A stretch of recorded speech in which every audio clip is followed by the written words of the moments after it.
Сәлеметсіңдер ме, қымбатты оқушылар? Өзін-өз тану сабағына қош келдіңдер. Сендермен осы сабақта қауышқаныма қуаныштымын. Бүгінгі сабағымыздың тақырыбы отбасы дәстүрлері деп аталады. Ананың бесік жырынан бастап адамның өмір бойына дейінгі өзі көріп білген салт дәстүрлер, әдет-ғұрыптар, барлығы да адамның дүние танымын қалыптастыратын өмір сабақтары.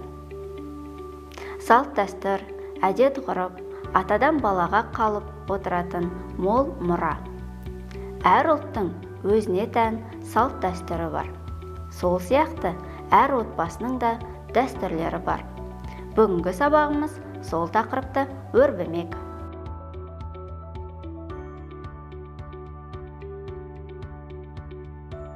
Ұяда не көрсең, ұшқанда соны ілерсің деген қанатты сөзі бүгінгі сабағымыздың дәйек сөзі болып табылады.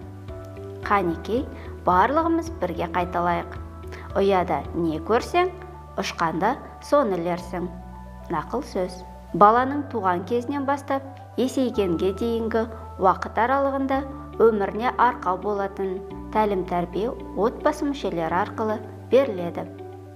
Мәселен, отбасы мүшелерінің мәдени деңгейі баланың түрлі әлеуметтік құндылықтарды игеруіне игі әсерін тигізеді. Отбасының жылуы мен берекесі, дәстүрі ананың ақылы мен парасатында. Болашақ ұлт тұлғаларының ұжданы мен қабілеті ата-ананың таза жүрегінде. Отбасы атқарар маңызды шаруаның үлкені ұлт жанды, елшіл азамат тәрбиелеу. Сендерге бесікке салу туралы бейнебаянды көруге ұсынамын.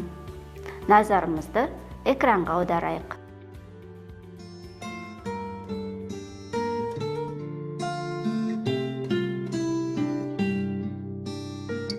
Бала өмірінің жалғасы. Жас нәрестенің дүниеге келуі отбасы мүшелеріне үлкен қуаныш. Туылған баланың кіндігі түскен соң бесікке салған. Халқымыз қастерлеген бесіктің ең алдымен баланың тазалығына, аяқ-қолы мен денесінің түзу болып қалыптасуына тигізер пайдасы орасан. Нағашы жұрты әкелген бесікке әулет әжелері ерекше ықыласпен қарап, оның жөн жоралғысын жасаған. Оң ба? Оң ба? Оң ба? Нәрестені бесікке салмас бұрын тыштыма жасалады. Тәттілерді түбектің ойығынан салып, бесік астынан уыстап алынған тыштымаларды жас бүлдіршіндерге таратады.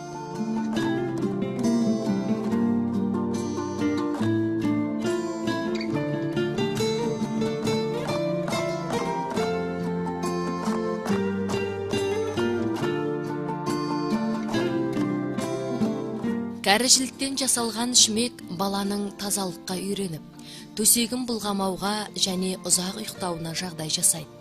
Сәбиді ақ мамығына жатқызған соң, өз атасының шапанын, жібек маталар, ат әбзелдері мен әкесінің зерлі белбауы секілді заттарды бесік үстіне жабады.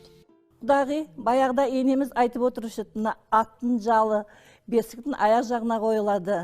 Балаңыз шабан тоз болсын, аты жүйрік болсын. Алыңыз, құдағи. Ой, рахмет. Қазақ мұрагерімнің болашағы мықты болсын деген ниетпен түрлі дәстүр ұстанған. Баланы бесікке салған аналар бесікті алып қашу салтын жасаған. Ілгеріде әжелеріміз немерелерін бесікке салғанда үстіне мініп Қаратаудың басына қарай алып қашып кеткен екен. Мен де сол Қаратаудың басына қарай алып қашып бара жатырмын. Сатып алыңдар, сатып алыңдар. Сатып алыңдар, сатып алыңдар. Бесік өмірге жаңа келген сәбидің ақ отауы. Қазақ баласы бесік жырын тыңдап өскен. Бесік жыры арқылы көркем мінезді қалыптастырып, ұлттық құндылықты бойына сіңірген. Әлди балашым,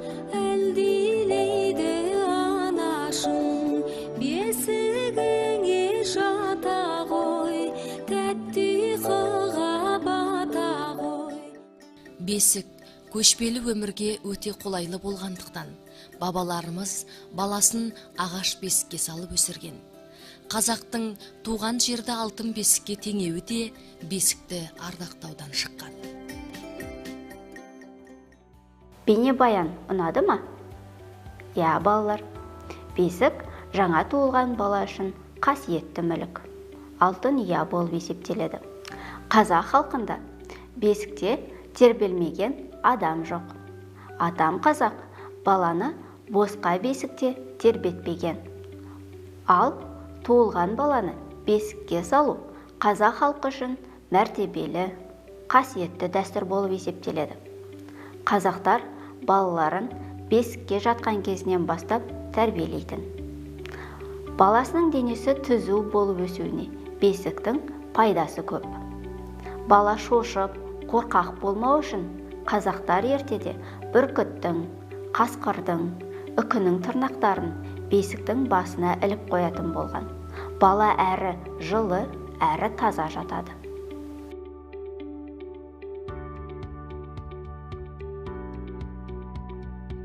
Сабағымызды әрі қарай Бауыржан Момышұлының әке тәрбиесі әңгімесінен үзінді тыңдауға шақырамын. Бауыржан Момышұлы, әке тәрбиесі.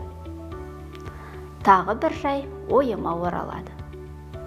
Киіз үйдің төрінде бір топ ауыл ақсақалдары жамбастай, жайғасып, баппен қымыз ішіп отыр екен.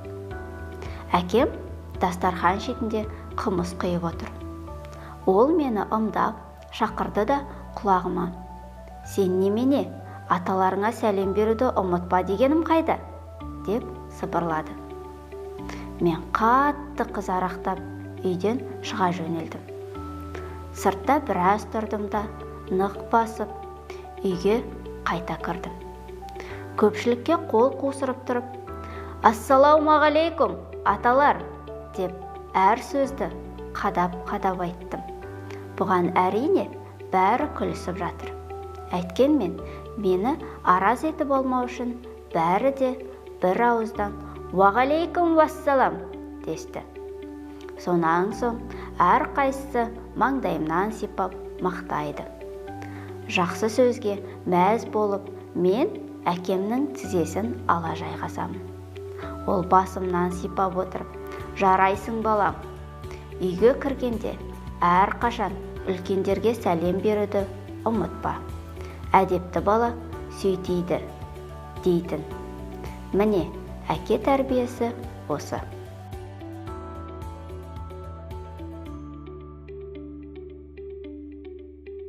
Ал енді осы мәтіннің мазмұнын жалпы адамзаттық құндылықтар тұрғысынан талдап көрелік.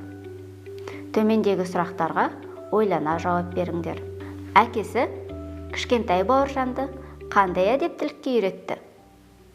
Сәлем беру дәстүрі туралы не білесіңдер? Өз отбасыларында қонақ келгенде қандай дәстүрді сақтайсыңдар? Саған қандай отбасылық дәстүр ұнайды? Неліктен? Тамаша балалар. Әңгімені жете түсініп алды деп ойлаймын.